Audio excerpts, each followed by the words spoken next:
Good morning and happy Friday. I'm Julie Hyman alongside Jared Blickery. This is Yahoo Finance Live.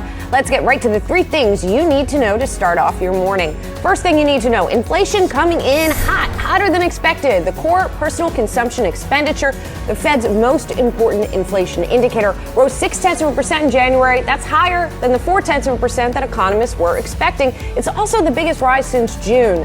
This latest data should confirm investor fears that the Fed will continue on its rate hike path. Second thing you need to know, Wall Street goes bearish. The change in sentiment cemented this week by the market realization that the Fed is going to raise rates for longer than earlier expected. Despite a short reprieve yesterday, the S&P 500 has now tumbled about 4% since early in the month. Bank of America has more color on investors shunning equities, saying they're going for bonds instead. Citi's also on the same page, noting that U.S. assets will underperform and saying a U.S. recession is indeed likely. And the third thing to know this morning, today marks exactly 1 year since Russia began its attack on Ukraine. In the year since the invasion, 6 million Ukrainians have left the country. Another 6 million have been forced to migrate within the country. Roughly 120,000 Ukrainians have lost their lives, with the Russian death toll at about 200,000. As Ukrainians take time to reflect and commemorate today, President Volodymyr Zelensky is striking a defiant tone, vowing to push for victory this year. The effects of the war have sent shockwaves across the globe over the past year, with millions forced into extreme poverty due to a rapid rise in energy and food costs. For being here today, really appreciate it. Ambassador, I'll start with you as we mark this grim anniversary. I hesitate to even call it an anniversary. As we mark 1 year since this occurred, give us sort of a status report for Ukraine and whether we are any closer to the end of this conflict. Well, Julie, we might be. Both sides are trying to regroup and refit. There's this slugfest that's been going on in the eastern part of Ukraine that has resulted in a lot of deaths. It is grim on both sides. Both sides are apparently preparing for an offensive. The Russians have been drafting a lot of soldiers, trying to get more soldiers to replace the deaths on their side. And maybe their offensive has started. It's not entirely clear, but they've been making some pushes at several places along the line. The Ukrainians are also preparing for a counteroffensive. And they are preparing this using these new weapons that NATO, the United States, and other nations have provided to generate new military formations. And these formations, the Ukrainians hope, will be able to punch through these Russian lines, and they will be able to exploit this breakthrough in order to make a real change on the battlefield in the next several months, Julie. Well, I think that was professional, of course, and a fair description. I would add to this one aspect, though, that Russia has a potential, and they're using it to bombard, to attack, to destroy civilian and infrastructure, very important economic infrastructure, inside the Ukraine, behind even the battle lines, from sanctuary, also far behind the battle lines. We've seen the price of oil react positively, that is with higher prices, to geopolitical events in the past. And you can look right here. Here's the Iranian Revolution in 1978, the Iran-Iraq War in 1980, Iraq invades Kuwait in 1990, the September 11th, the 9/11 attacks. Over here, we had the global financial crisis. So that was not, critically not a geopolitical event, but nevertheless, over here on the right-hand edge, we are seeing that as well with Russian invasion of the Ukraine. And one thing I want to point out here is that the price of oil is extremely volatile, and this makes it very difficult for producers to forecast in their own models. And both prices to the upside and swinging down to the downside give as much consternation to a lot of these producers. So for more on the state of energy markets on the anniversary of Russia's invasion, let's get to Yahoo Finance's Ines Ferre. Ines. And Jared, how the landscape has changed for the energy markets. Put aside the volatility that we saw last year, one of the most significant changes from the Russian invasion of Ukraine has been the massive dislocations that you've seen in the energy markets. Europe pretty much has tried to divorce itself from its dependency on Russia. And just to give you an idea of what I'm talking about, just prior to the invasion, Russia, a top exporter of petroleum and petroleum products, 80% of its exports were going mostly to Europe, 20% to China, India, and other Asian countries. With the Western sanctions that were put on, the Nord Stream pipeline that was sabotaged, by the end of 2022, that ratio had flipped. Favorite inflation gauge, personal consumption expenditures, came in hotter than expected. Joining us now to break it all down, RSM U.S. economist Tuan Nguyen. Tuan, let's talk about what we had here. And in particular, I just want to jump right to not just the preferred inflation gauge, but the preferred gauge within the gauge. That is the measure of services inflation here that excludes housing and really is the one that the Fed is zeroed in on. It too was hot. How problematic is this?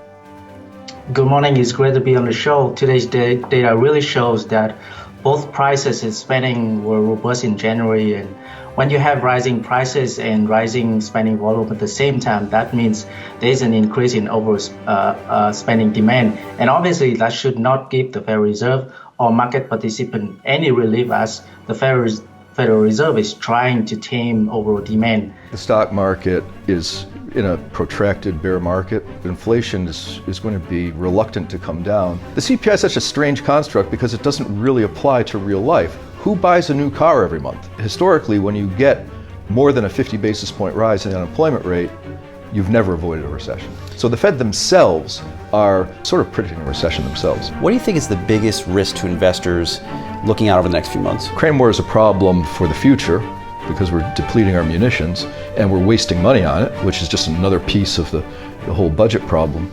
I think Taiwan's the bigger problem. Last year you said the 2024 presidential election is barreling down the tracks. Fasten your seatbelts. Markets don't like uncertainty. We're not far away from a presidential election that nobody wins the Electoral College. All you have to do is read the news, read two opposing news sources, and clearly they're watching two different movies. Is the potential black swan event in markets this year, everything tied to the debt ceiling, how that turns out? I think the debt ceiling is just a straw man. We don't have any money. We're running a huge budget deficit. It's still a massive percentage of GDP. And don't forget that zero interest rates really helped keep that deficit down. When you have this sort of attempt to never have a significant downturn in the economy, Fed to the rescue, zero interest rates, quantitative easing, what you're trying to do is avoid any type of hard landing ever. But that type of activity violates Gunlock's rule of financial physics. What's the answer?